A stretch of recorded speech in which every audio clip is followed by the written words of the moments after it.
Hello all, and welcome to another edition of Institutional Effectiveness Tips, brought to you by Weave. Today, let's talk about faculty resistance, what's really going on, and what to do about it.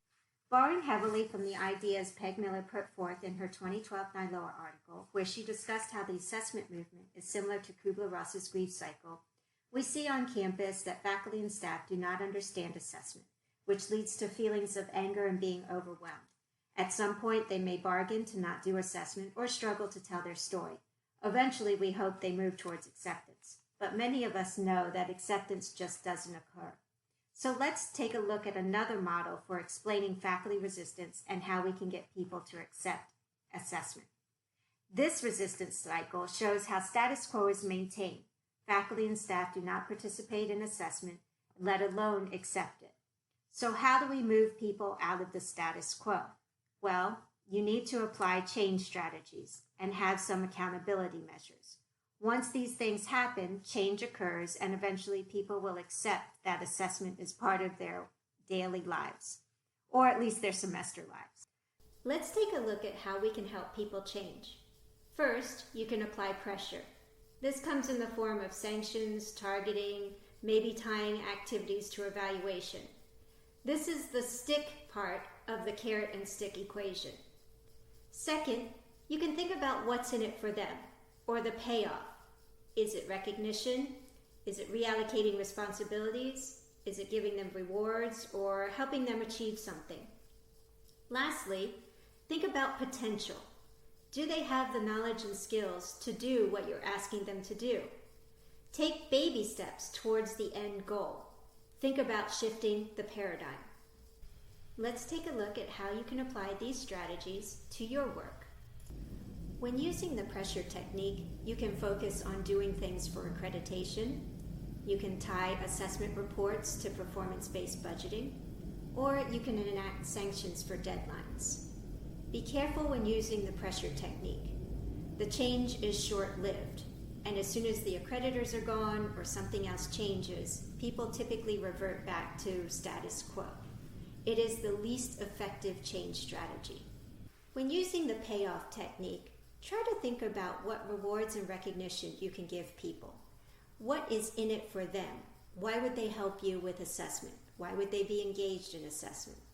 Can you write a letter to support their tenure and promotion? Can you pay for one of their conference fees? Can you help them with a journal article by providing data? Try to think outside the box. Payoff isn't always monetary. A free payoff could be mentioning their name in front of their dean or department chair, or perhaps the provost in a meeting or casually somewhere else. Remember, payoffs can take different forms. When using the potential technique, you have to think about if people have the knowledge and skills to do the task that we've asked them to do. Oftentimes, this is not the case. Not everybody's trained in assessment techniques. So you can provide workshops. You can put people on assessment committees with more seasoned faculty in assessment. Or you can provide toolboxes on your website where faculty can readily access the information. Remember, if you're asking them to do a task, think about if they have the skills to do that task. Lastly, what we want to do is make sure we are repeating our message to the point of redundancy. It's the same message all the time. We also want to make sure that we remind people. Just don't send an email September 1st expecting people to remember their report is due in 30 days.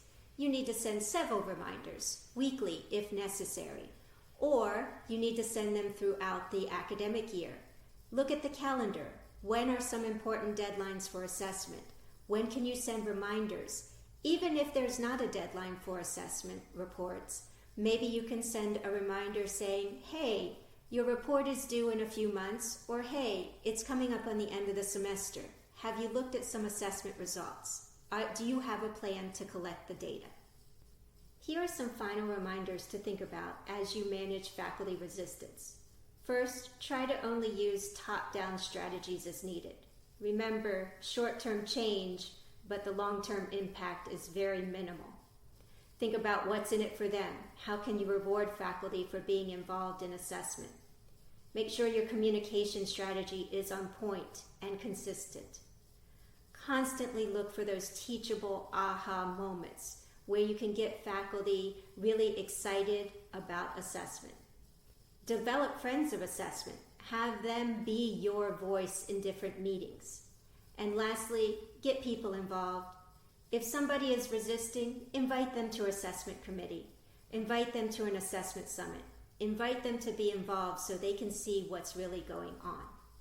And that concludes another edition of IE Tips. Hopefully you know a little bit more about how to manage faculty resistance.